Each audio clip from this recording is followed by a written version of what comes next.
السلام عليكم مستمعينا الاعزاء في احلى برنامج في ذكريات البلاد والنسمه ديال البلاد والنسمه ديال الذكريات الصغر. معايا اليوم خويا جواد. كيف داير اخويا جواد؟ خويا اشرف، نهار كبير هذا. كيف بقيتي نتايا؟ كي دايرين العائله الصغيره والعائله الكبيره والعائله ديالنا كاع كاملين، عائله ديال راديو الجاليه. كنتمناو باش يكونوا الناس كاع كاملين على خير وبخير. ريحه البلاد اخويا، اييه ريحه البلاد. الحلقه ديال اليوم عنوانها ريحه الخبز ديال الطفوله. كل واحد فينا توحش الريحه ديال الخبز وهذاك الفران اللي كنتي كدير الجيران الخبز. كانت كدير الوالده في الفران البلدي وفي الدار. شحال من ذكريات كترجعك مع هذه الريحه ديال البلاد اخويا جواد. عرفتي يا خويا اشرف اش درتي دابا انت هنايا؟ راه طيقتي فيا واحد بحال ما عرفتش كيفاش غادي نعبر عليها بديك التاء مغربيت. عرفتي الريحه ديال الخبز شميتو دابا ملي قلتي غادي بديك الوصله. حنا كنا كنقولوا لها الوصله، ما عرفتش الوصله حنا كنقولوا الوصله وغادي بها الخبز. وسيرتو ديك اللعبه ماشي ملي كتكون غادي بالخبز، هي ملي كتكون كيقول لكم مريض الدار سير تجيب الخبز. وكتلقى داك الصف واقف وكيولي ديك البلاصه بحال شي كتجمعوا فيها وكتبقى تسنى واش خرجت الوصله واش كذا. هذه واحد القضيه. انا نعطيك واحد المصطلح سير اخويا، واش طلع هذا المصطلح ولا لا. ولكن بالنسبه للمستمعين ديالنا الله يعطيكم الصحه. عرفتي راه هذا الموضوع هذا ديال الوصله راه موضوع مهم بزاف. وهذا المصطلح غنقولوا لخويا اشرف واللي عقل عليه يدير لنا واحد، يدير شي ضحكه ولا يدير شي جيم ولا يدير شي حاجه ويقول لنا هذا المصطلح. يعني فاش فكروا النبزه كتكون الخبز وكتجي كطير من واحد الطريف وكتعضوا ديك الضغمه. حنا كنا كنقولوا الخبز كتوصل للدار كتقول لك الوالده شكون اللي نبز الخبزه. حتى حنا كنقولها شكون ينبز الخبز. الله يعطيك الصحه. شكون ينبز دابا هاد المصطلحات ديال شكون اللي نبز، هاد النبزه منين جايه؟ المستمعين ديالنا والمستمعات على راديو الجاليه فاجوا نقلبوا كاملين على هذا المصطلح ديال النبزه. دابا المشكله هذيك دابا فكرتيني مشيت. كنا حنايا في الدرب عندنا كنا كنجلسوا في واحد القنت وهذاك القنت فيه الفران وكان كنكونوا قاعد فيه كنلعبوا وهذا كيدوز حداك شي واحد كتقول له راه نبزوا لك شي شويه من الخبز. اكيد. وحوايج الصراحه كانوا حوايج زوينين بزاف. وكان الفران كان بمثابه الكليماتيزور. كان ديك الكاليفاسيون كي كنقولوا حنا هنا ملي كيكون داك البارد كتمشي كتكمل الشيط. عندك الفران والحمام كتمشي كتقرب حداهم باش كتسخن باش تسخن بصح. وشو سبحان الله كان داك الصغر كان زوين ومشات هذاك الوقت. كنتي كتكون غادي في شي درب ولا في شي حومه وما كتعرفش كاع ديك البلاصه. كتلقى شي مرا مسكينه خارجه من الباب وكتقلب على شي واحد دايز باش يوصل لها الخبز. وكتهز من عند الوصله وتمشي يديها للفران. لا هو كان تحطو وتمشي. سبحان الله. لا هو خويا اشرف كان الجميل كان في المغرب. والحمد لله كنظن باقي، ولكن في الاحياء الشعبيه الاحياء الشعبيه هي باقي فيها هادشي شويه. دابا ما بقاش كيما شحال هذا. ماشي بحال الشكل اللي كان. اكيد لا اكيد ما بقاش بحال الشكل اللي كان، ولكن بنادم ولات فيه المعاصره. يعني بغيت نخرج تعصرا. لا ماشي يعني من غير العصرانه خويا اشرف. انا كنشوف مساله ديال ولينا اكثر فرضانيه. ولينا كان كل واحد دابا ولا عايش بوحده. هذه شحال اشرف كنظن راه ملي كنت كنخرج انا مع الصباح في النهار السبت والحد العطله. راه ملي كنخرج مع الصباح راه ما كنرجع للدار حتى العشيه. فين ما شدني الوقت ندخل ناكل. البيبان كلهم محلولين ديال الديور، ما كايناش البيبان مسدودين. لا والو. ما كاين ما كتلقاش الباب مسدود. لا والو. وكانت تدخل هنا تخرج هنا عادي يعني. وانا نقول لك عاوتاني حاجه اخرى. وشنو اللي خلى دابا هذاك يعني هذا الوقت هذا ما يبقاش كيما شحال هذه؟ لا شوف هو الوقت تطور. من لا انا لا ما التطور ما غاديش يمنع بما الناس غادي تسد الديور ديالها. انا كنقول دابا اللي كنشوف انايا دابا ملي كنهبطوا حنا للبلاد ضروري ما كتمشي لهذيك الحومه ديالكم القديمه ولا الدرب ديالكم أكيد، القديم أكيد. وكتشوف الدراري صحابك واش باقيين تما. دابا اللي ولا هو الناس ولاو جداد، دابا اي حومه تخلطوا فيها الناس. نعم. يعني علاه ما بقاش كيما هذاك الوقت ديال شحال هذه كنتي تزدتي نتايا في الدرب ديالكم زيد واحد اخر لا اخر فهمتي. يعني كنكبروا مع بعضياتنا كنا بحال العائله. هو هذا اللي بغيت نقصد لك. انا كنقول لك التطور، يعني التطور ملي كتشوف التطور يعني على المستويات ديالو كامله. عاوتاني كتشوف راه بنادم ولا كيجي من مناطق اخرى. كانت النسبه ديال الكثافه السكانيه اللي كانت في الاحياء وكانت في المدن وهذه كانت قليله. كانوا الناس كيعرفوا بعضياتهم، كانت العائلات كبار. كنتي كتلقى العائله كتكون، يعني كتلقى الواحد كيتزوج وكيبقى في دارهم، ولا اخر كيتزوج وكيبقى في دارهم، ولا اخر كيتزوج وكيبقى في دارهم، وكتولي العائله كتشكل تقريبا من 30-20 فرد. راه كاين عائلات اللي كانوا كيتشكلوا من 20-30 فرد. بصح دابا لا، دابا ولا الواحد كيقول لك وكيقول لك دابا هو راه خاص التقار. ها وحده احنا بدينا بالتقار بعدا ولا والمشاكل وهذه الناس ولات كتخاف. هو ماشي الخوف. هو الخوف شوف، إلا كنا بصح مؤمنين كان آمنوا بالقضاء والقدر وكان آمنوا بالرزق كيجي من عند الله سبحانه وتعالى، ولكن خاصك تسعى ليه، خاصك تسعى على الرزق. وهو أن ما عندي منين نخاف، وهو الناس دابا كيخافوا من المستقبل، والمستقبل لا يعلمه الا الله سبحانه وتعالى. دابا شحال من واحد كيقول لك وانا خصني ندير وغدا توقع لي شي حاجه، وانت من ضمن لك بانك انت غدير وغتوصل لغدا كاع. كل اللي ضمن لك انت من 2 دقائق. اذا هذيك المساله ديال الاستقرار النفسي والاستقرار المالي والاستقرار، وراه حنايا كانوا في الوقت ديالنا كان الوالدين ديالنا كيخرجوا ويجي في العشيه بداك الشيء اللي جاب الله كان ناكلوه كاع كاملين. بصح نيت هنا غادي نوقفوا خويا جواد، غادي نطالبوا من المستمعين يرسلوا لنا الوصفات ديالهم، وكل واحد كيفاش كان كيقول ديك النبضه ديال النبضه. وحاجه اخرى راه باقا عندنا موجد لكم انا وخويا اشرف حبيبي اشرف الله يحفظك، موجد لكم مجموعه من هاد كي كيقول غنسميوهم بالمراكشيه التقيتقات.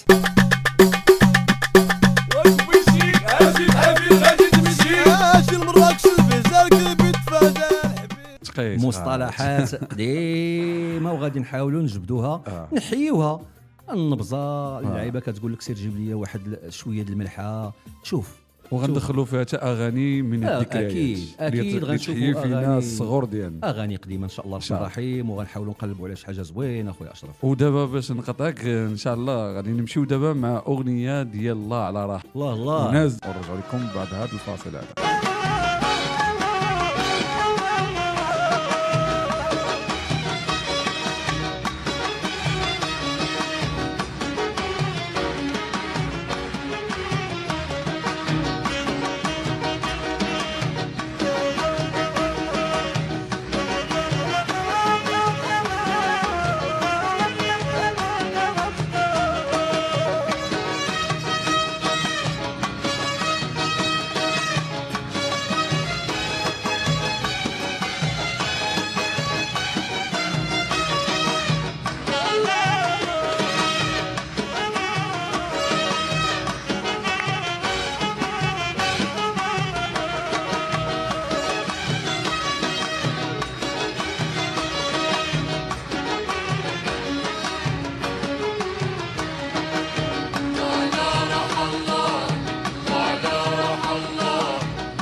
وبصراحة وعاد يمكن لي نتكلم عاد، يمكن لي نتكلم الله على راحة.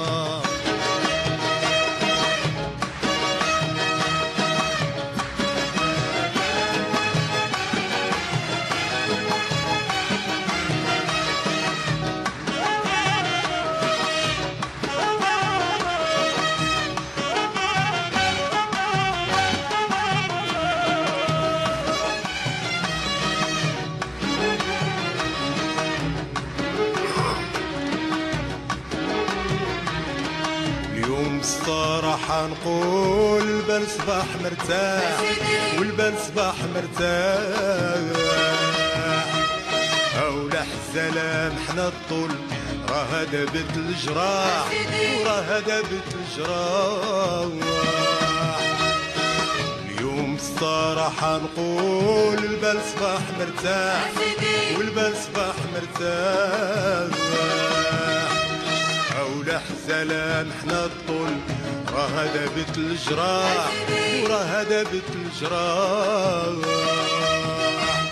ولازم للشدة تزول لازم للشدة تزول لازم للشدة تزول الصبر هو المفتاح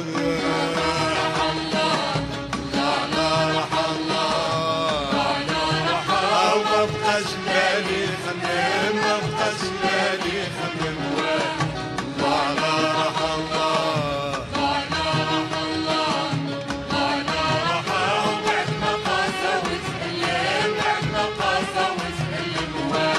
واليوم الصراحة وبصراحة وبصراحة وعاد يمكن لي نتكلم عاد يمكن لي نتكلم الله على راحة. السلام عليكم، رجعنا لكم بعد هذا المقطع هذا الجميل. خويا جاوب خويا أشرف. النبزه ديال الخبزيات البيضه خلينا في النبزه ديال تقيت تقيت الاخ عبد الرحيم من بروكسل. شنو توحشت اخويا في ريحه البلاد؟ توحشت الصباح في المغرب واتاي والخبز ديال الدار، وتوحشت نقيل في الدار القديمه ديال الوالده. الريحه كانت كتدخل القلب بلا استئذان. ما كانتش كتشاور الريحه، ما كتشاورش الريحه، لا بصح. لا مع الاخ عبد الرحيم من بروكسل بلجيكا. تحيه الناس ديال المغاربه ديالنا كاع كاملين اللي في بلجيكا. عندك الصحه خويا عبد الرحيم. راه هي اللي قلت لك قبيله خويا اشرف، خويا عبد الرحيم، هي اللي قلت ليه بانه كانت ديك اللمه العائليه. ملي كتدخل كتلقى الوالده كنفيقوا في الصباح، كتلقى الوالده مديره داك البراد داتاي وحاطه الزبده والحرشه ولا الملوي ولا المسمن ولا كانوا اكلات صحيه صحيه. وكنا كناكلوا الماكله ديال الدار 100%. يعني الخبز مسمن البطبوط كل واحد كيدير، ولكن كنا كناكلوا يعني ماكله وزيد على شي. سبحان الله كنا ناكلوا غير الخبز حرفي مع اتاي. كان يا سلام اللي كان سخون. ويلي كتخرج كتغني بالهنديه. ونفكرك واحد الحاجه كنشوفها في الفيسبوك ولا انستغرام، داروها جميع المغاربه، هو الخبز ونادغ معاه الشوكولا، كدير فيه الشوكولاته. وانا نقول لك واحد الحاجه. دابا انت كتقول لي خويا عبد الرحيم راه حنايا ما ناسيينكش، حنا معاك دابا. راه تجبدتينا هذا الموضوع هذا خويا عبد الرحيم. غادي نكمل مع خويا عبد الرحيم اخويا اشرف على اللي قال ديال هذيك.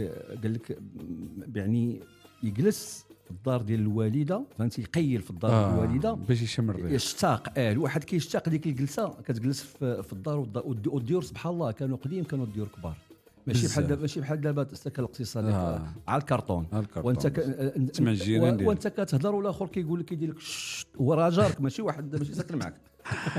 والله ما كذبتش. ولات مشكله دابا، ولا هذا السكن الاقتصادي ولاو يعني بحال كيقول لك بطريقه غير مباشره الا جيتي عول ما تباتش. اجا الله يعطيك الصحه، شرب كويس وسير في حالاتك. وكان اللي كيجي كيبات، اللي كيجي كينعس، اللي كيجي. واحد التصويره ثارت الانتباه ديالي اخويا، نشروها مؤخرا في ما عرفتش في توقيله في فيسبوك، وفكرتني والله الا فكرتني انا في المخيم ناعسين واحد 10 مستفين في الارض. فين كل شيء مستف في الارض، كلهم عائله وناعسين ب10 مفرشين كاشه وكل شيء مغطي والسعاده. دابا كتلقاها وسائل الراحه ما عرفت شنو هو، وبنادم كيتشكى. هذا هو خويا عبد الرحيم. راه كلنا خويا عبد الرحيم بحال هكاك، وراه كلنا اشتقينا لهذا الشيء هذا. ولكن اخويا عبد الرحيم ما قلتيناش الراي ديالك في النبزه.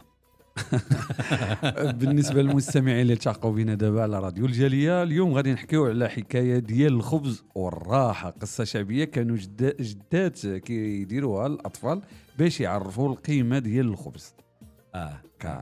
لحقاش هذه المساله ديال الخبز وشوف سبحان الله، هو راه كلشي كيقول لك طير على الخبز. كيقول لك خلينا ندوروا على طرف الخبز. كيقول لك والنهار كله حنا مقاتلين على هاد الخبيزه. كيقول لك الله يجيب شي خبيزه سمينه، كيقول لك الله يجيب شي خبيزه ما شافوهاش العينين. سبحان الله، هو الخبز كاع كلشي داير على الخبز. وبالصح يعني كي قلت لك، كي قلنا خويا اشرف قبيله، وهو بان هذاك الوقت كيدار الخبز في الدار. ملي كدير داك الخبز في الدار، الماكله صحيه، حتى هاد المواد الكيماويه ما كانتش داخله. كان مثلا كنا كنديروا الناس اللوبيا، كتجيب اللوبيا وكتفزقها، كدير الحمص كتجيب الحمص وكتفزقو، كتجيب العدس كتجيب العدس وكتفزقو. دابا وليتي كتلقى كاع كلشي كونسيرف، كلشي دخلوا ليه المواد الكيماويه بصح. وهذا راه دليل بانه ولات مجموعه من الامراض، مجموعه من الحوايج اللي ولاو، في حين الواحد كان قديم يعني كي كتشوف تبارك الله الصحه ديالهم مزيانه، ولو كانوا مساكن كيعانيو من حوايج بانه ما كانش العنايه الصحيه، ما كانوش لي كونترول، ما كانوش الاطباء، ولكن ما كانش المرض بزاف سبحان الله. ما كانش المرض بزاف، ولكن ما الناس كانوا مساكن ربما كنتي كتسمع واحد 54 56 سنه بانه توفى، 60 سنه كيبان بانه راه راجل كبير. بصح لا حتى واحد القضيه. دابا لا، دابا كتلقى بانه 60 سنه راه كتلقى باقي تبارك الله راه باقي مازال شاد في راسه. اكيد. علاش؟ لحقاش كتلقى بانه دابا داك كي كيقولوا داك البيان ستار، داك المستوى العيش يعني ولا كيخلي بنادم حتى العمر ديالو ولا كيزيد. علاش؟ لحقاش ما بقاش كيدير مجهود بزاف، ولا كيدير دوك لي كونترول عند الطبيب، ولا هذيك لونتيسيباسيون، الاستباق. مثلا بعض المرات كاينه امراض اللي شحال من واحد كيقول لك وكيضرني غا جنبي، راه كنمشي نكوي، راه كنمشي ندير، هو راه كتلقى راه بداه واحد المرض هو لو ولا كون مشى عند الطبيب كان ممكن غيتعالج في 5 دقائق ولا في سيمانه، غيعطيه المضادات الحيويه الانتيبيوتيك. الناس مساكن كيلقاوها مشى عند الشريف الفلاني المسدلي، المسيد عندكم انتم المسيد. لحقاش المسيد راه كتعني جوج الحوايج عندنا حنا. المسيد هو الجامع والمسيد هو الدليك. بصح المسيد يعني يمسد لك مثلا، كيقول لك كنمشي عند فلان كيمسد لك على رجلك كتبرا. وصلتنا رسائل من المستمعين من باريس ومدريد وطنجة، كلهم كيقولوا نفس الحاجه. اخويا جواد، الريحه ديال البلاد ما كتعوضهاش اوروبا كلها. لا والو متفق معك. هذه اشرف انا قلتها وقيلا في اكثر من برنامج، وكنقولها حتى في سميتو، حتى في الموقع اللي عندي ديالي، انت راك عارف اخويا، كنقول بانه انا والله العظيم ملي كندخل تصور ملي كنكون غادي للمغرب، كنوصل لطنجه، كنخرج من الباطو، طريقه التنفس عندي والله شاهد، طريقه التنفس عندي كتبدل. لا بصح والله لا، طريقه التنفس عندي كتبدل، كنحس براسي كنتنفس بشكل صحيح. انا نقول لك واحد الحاجه، وكناخذ نفس زوين. انا كتبداني هذه من الاندلسيه. لا والو، انا حتى كنوصل طنجه. انا من اندلسيه سبحان الله، وابتدك واحد الجو كاين في اندلسيه يا سلام صاحبي والله العظيم. اكيد ما بحال كتجلب كنحس بواحد واحد الطاقه كتجلبني لهذيك المنطقه والله العظيم. هادشي بزاف يعني، ملي كنوصل تما كنحس براسي راني في البلاد. وراه والله زعما ماشي زعما يعني بغا ندخل فيها شي حاجه يعني من اجداد ديالنا، ولكن الله اعلم، ولكن واحد الطاقه يا سلام. لا شوف، ماشي مساله الاجداد ولا الاندلس ولا فهمتك اش بغيتي تقول. لا هو راه كاين امتداد، هو راه بحال باغي تقول امتداد جغرافي.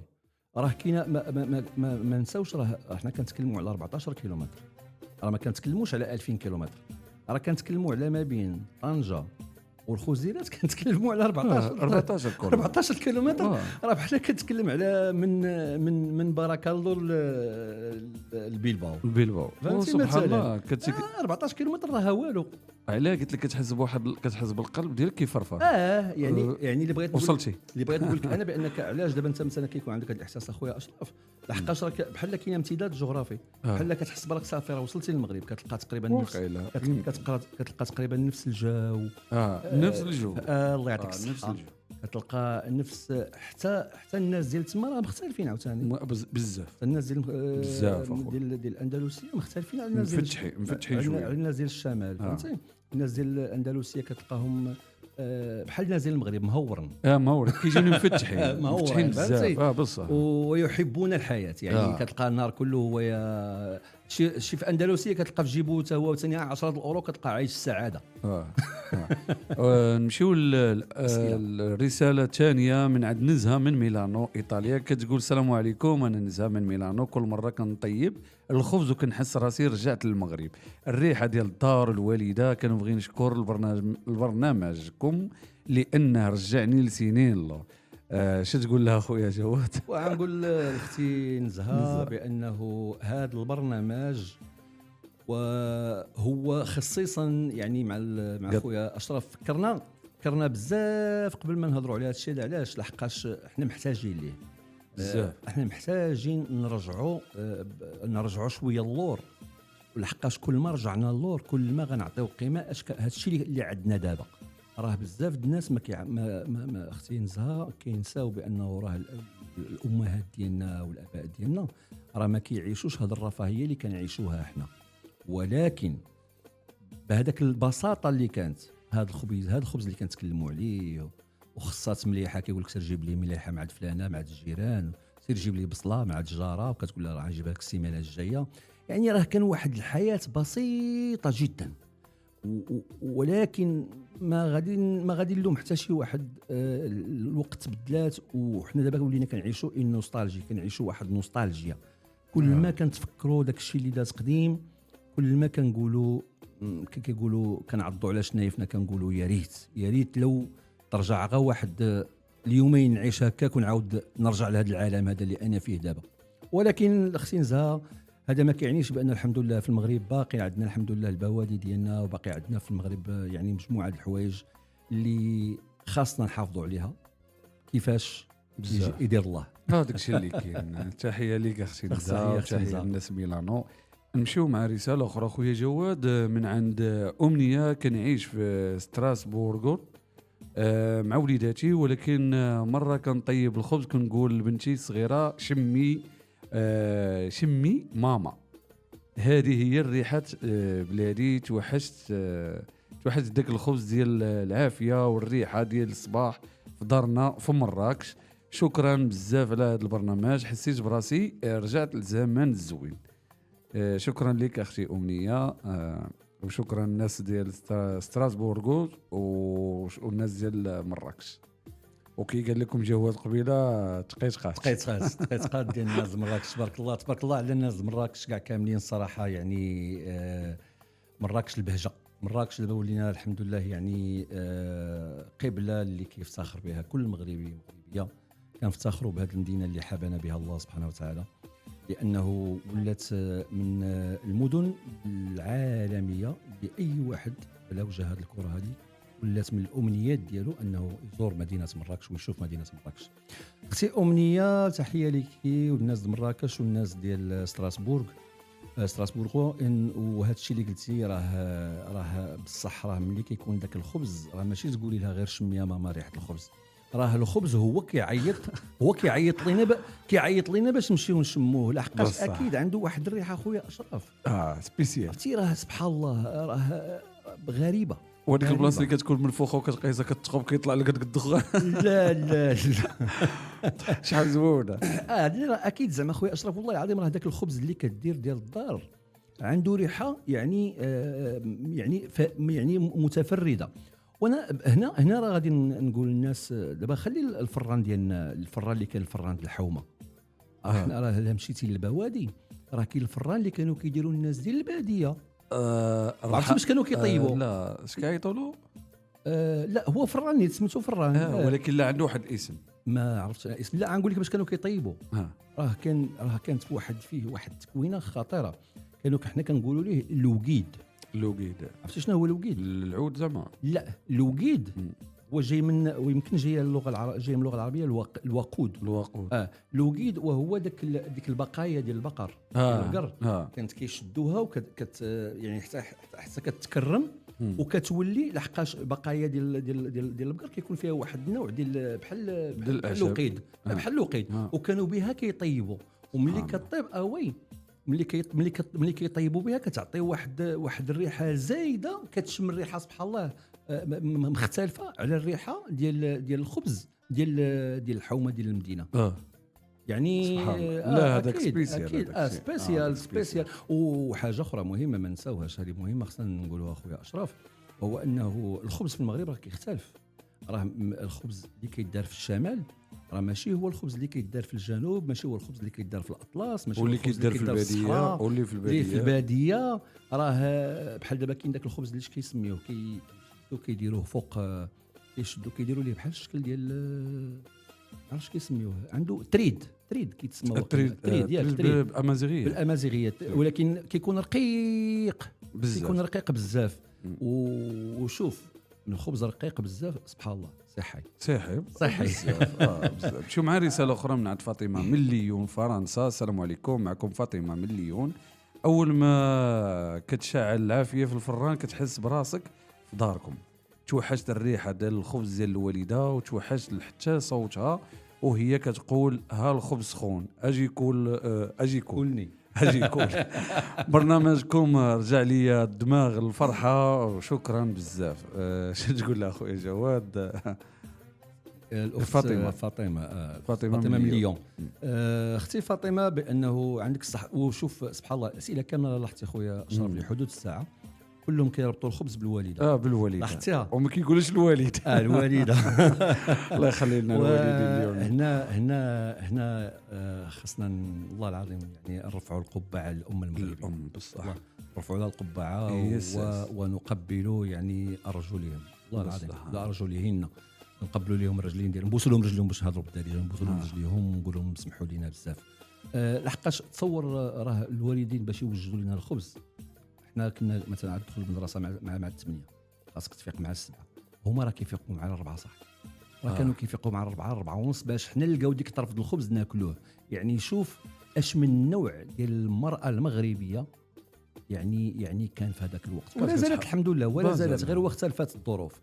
غير باش زعما كاينه بالنسبه للاخت فاطمه باش نقول لها شوفي اختي فاطمه بانه راه هذيك الريحه باش نشموها حنايا راه كان دوك الامهات مساكن كيفيقوا بكري. فتحيه للامهات المغربيات والله يخليهم تاج على ريوسنا. وانا اللي كنت كنلاحظ مساكن بزاف هذه القضيه هذو المستمعين هذه يشاركوني معاهم. الراي هو كان مساكن كتلقاها ديما محروقه من يديها، وهي محروقه من يديها محروقه من رجليها وما لا وسير شو الفران كان بزاف. ودابا انا الوالده مسكينه معايا دابا الله يطول العمر، الله يطول العمر، بعض المرات كتكون شي حاجه كسخونه وكتهزها كتقول لها المدام لا ما تهزهاش راه سخونه، وبالنسبه للوالده ما سخوناش. لا بصح تقول لها هذه سخونه، لا ما سخوناش يا بنتي، ما سخوناش. يعني باش تعرف ما بين الفرق ما بين مثلا الزوجه ديالي كتحس بها سخونه والام بين الاجيال، والوالده عندك كتحس بها راه بحال هازه في يدها الماء بارد. بصح لا والله لا بصح، وكتجي عاديه لحقاش هما دوزوا ما سخن بزاف. هما كتشي هذا الوقت هذا كتجيهم عاديه، كتجيهم وقت سهله ما بصح الى حد ما كتجيهم هما سهله لحقاش هما ما كانش عندهم ماشين لافي، ما كانش عندهم ماكينه الغسيل، ما كانش عندهم ماكينه لا ماشين لا لافي، ولكن لا ديال المعن لا فران لا ما سخون لا ما لا اللي غتنشف الحوايج. يعني كانوا الناس كيديروا كل شيء بيديهم. راه قلت لك انا احسن الماكله يعني الحماص العداس اللوبيا. انا كنتكلم على القطاني لحقاش هذا البرنامج كيف ما كان بغينا موجه للمغاربه كاع كاملين وجميع الفئات ديال كاين واحد الرساله زوينه من عند واحد الاخ. مرحبا. انا هشام من هولندا عايش بوحدي، ولكن في كل ويكاند كنطيب الخبز في الفران باش نحس براسي وسط عائلتي. كنشكر الاذاعه راديو الجاليه على هذه الفكره هذه الزوينه، خليتونا نشموا الريحه ديال البلاد. يعني تخيل معي الريحه. هذا هشام من روتردام. خويا هشام راه قلتي واحد القضيه زوينه، انا غادي نقولها لك بواحد الشكل اخر غادي يعجبك، غتستعملوا دائما مع الاصدقاء ديالك. عرفتي راه ملي كتبقى تحاول طيب كل سيمانه الخبز بيدك، عرفتي اش كدير؟ راه كدير ديك بحال عندك شي اورديناتور وكتحاول دير ليه لاكتواليزاسيون ولا كدير لا ميزاجور. راه هذه هي لا ميزاجور بالنسبه لك، راها زوينه، بقى ديرها كل اسبوع باش تبقى عندك هذاك الارتباط بالمغرب. لا هو بصح هو كدير لا ميزاجور وكتبقى دائما عندك علاقه بالبلاد. اذا هذاك الخبيش حنا عشان نرجعوا خويا اشرف ونقولوا هذاك طريف الخبز اللي كتوجد، شوف سبحان الله كيخلي لك علاقه تفكر البلاد وكتبقى عندك ديك الصله مع البلاد. فخويا الله يطول لك العمر والله يسهل لك الامور، والله يجيب لك شي خبزه بارده. ما شافوا عينين ما قاسوا يديك يقولوا الوالدين سبحان الله. شوف سبحان الله هو الخبز الخبز. وشوف سبحان الله الوالدين باش كيحطوا امثله بالخبز. الخبز عنده بزاف الامثله. شوف سبحان الله. دابا انت شوف دابا قضيه الخبز كنقولوا الله يجيب شي خبزه بارده. بارد. وهو الجمال هو الخبز اللي بغيتي تاكل تستمتع به هو اللي كان سخون. ولكن في المثال كنقولوا الله يجيب شي خبزه بارده. عرفتي علاش؟ لحقاش بارده ما ضربتيش على تماره. الله يعطيك الصحه. هذاك الشيء اللي كاين. هذاك الشيء اللي كاين. اذا واقيلا كنظن واقيلا خاص المستمعين ديالنا يسمعوا شويه الموسيقى. واقيلا خويا اشرف واش بالك؟ نمشيو مع مقطع اخر نفكروا شي حاجه ديال الخبز نيت. شنو بان لك انت؟ شنو بغيتي تسمع انت؟ والله العظيم اخويا اشرف اش غنقول لك؟ نسمعوا شي حاجه من الشمال. نديروا شي طقطقه جبليه تكون كيعجبني. طقطقه جبليه عرفتي. يا سلام. بالزيت البلديه. نمشيو اخويا للشمال ونمشيو البلديه ديال وزان. نمشي خليكم مع هذا المقطع هذا من الاختيار ديال الاخ جواد. طقطقه الجبليه. ونرجعوا لكم بعد هذا الفاصل الموسيقي.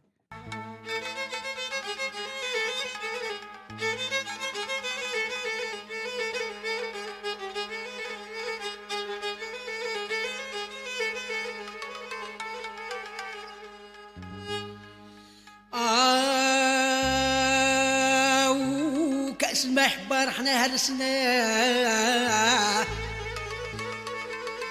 وفي البحر ميناش قفول واللي عليك راك عملتي واللي عليا دابا الناس تشوفوا.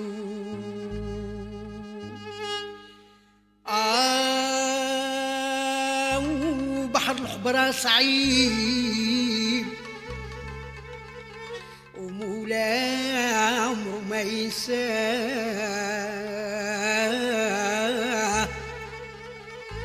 ويلا غاب الزين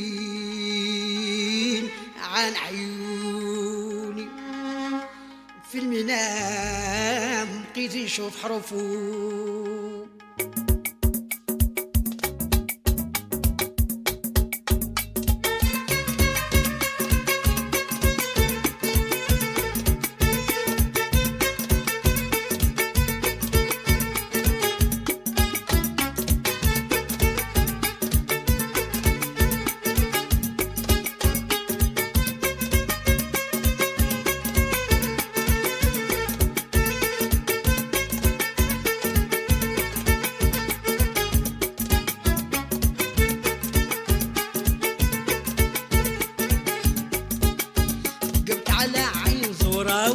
خاطري وشحال بيت ما بياش بلادي بيا غا العزبة اللي خليت انا مزاوج الجماعة حب الزين راني بتبلع بيه. انا عارف وش خاطري وشحال بيت ما بياش بلادي بيا غا العزبة اللي خليت راني مزاوج الجماعة حب الزين راني بتبلع بيه. قعدنا في باب الخيمة البنات تغني والكاس يدور خليت يما وبابا وتبعتك يا بناية قدر أنا مزاوج الجماعة حب السين راني بتبلع بيه.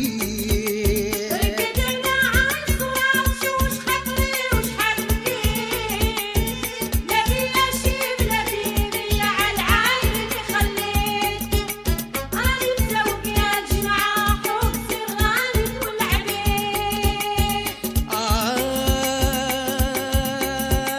اكتب يا الطالب واللي عندي في الخوي ما نعطيه واللي عنده شي حسيت قلبه راه مصابك فيه انا مزاوج الجماعة حب الزين راني بتبلع بيه. انا عارف وش خاطري وشحال بيت ما بياش بلادي بيا غا العزبة اللي خليت راني مزاوج الجماعة حب الزين راني بتبلع بيه.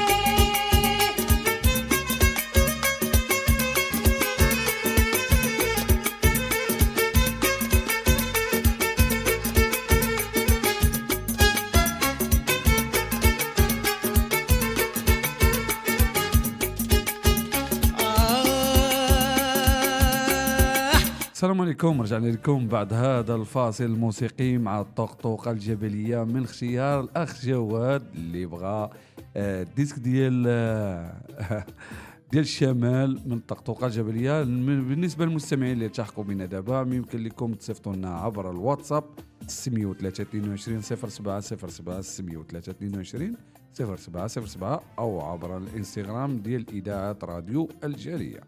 خويا جواد، سيدي اشرف، كي جاك البرنامج؟ واش غنقول لك لحدود الساعه والله الا انا استمتع، لا سيما ملي كنت هاد النوستالجيا ديال البلاد.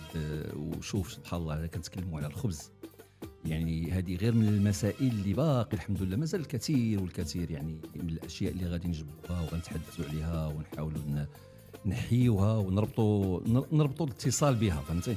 حقاش هذه المساله هذا الخبز، شوف شحال ديال الناس دابا، شوف شحال ديال الاسئله، وراه ملي كنتكلموا على هذا الموضوع صدقني خويا اشرف بانه راه مجموعه دابا ديال الناس اللي كل واحد فين رجعنا به، داروا واحد الرحله عبر الزمن. وانا منهم، انا زعما صراحه كتهضر وكنبقى نخمم في هذاك الصغور وذاك الجو وذاك اللمه ديال العائله. واكبر لمه هي اللمه ديال الجيران. كان واحد اللمه زوينه. تخيل معايا كنا كنكونوا الصغور ديالنا كتمشي غير لحومه اخرى ولا درب اخر كتلقى شي واحد اللي يكبر منك كيضرب وما تقدرش تمشي تقولها للمونيتور ديالك. لا علاش؟ حيت غيزيدوا عليك، حيت عارفينك بما هذاك الانسان شاف عليك شي حاجه ماشي هذيك عليها كان كلشي كيربي. سبحان الله. يعني مشى كلشي. لا هذه راه شوف من الاشياء اللي كان داك ما نقولوش كان باش ما نفقدوش الامل عاوتاني نقولوا ما بقى والو، بقى شي حاجه ولكن كتنقص. كان داك التكافل الاجتماعي. التكافل الاجتماعي كان كيبان كيتجلى كيبان لك في كل المظاهر ديال الحياه. كتخرج للشارع كتشوفه، كتلقى واحد شاف ولد جيرانهم كيدير شي حاجه خبيئه كتدخل، لحقاش هو مأكد بانه ولا دخل راه ما غايجيش با يقول لي علاش ضربتي لي ولدي، ماشي شغلك فيه، خليه يدير اللي يبغى.